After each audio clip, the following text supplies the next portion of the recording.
Maganda pong balita yan, no? Actually, we are very happy and very thankful to our secretary na narinig na yung boses ng mga magsasaka baboy, no? Mga producers, dahil yung MSRP hindi niya na ginawang ini-implement, no?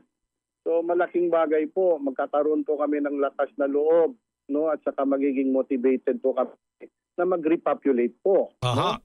So at saka nung last time na ginawa yung MSRP, hindi naman po 100% nasunod, no?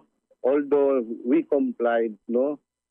We cooperated with the move of the Department of Agriculture.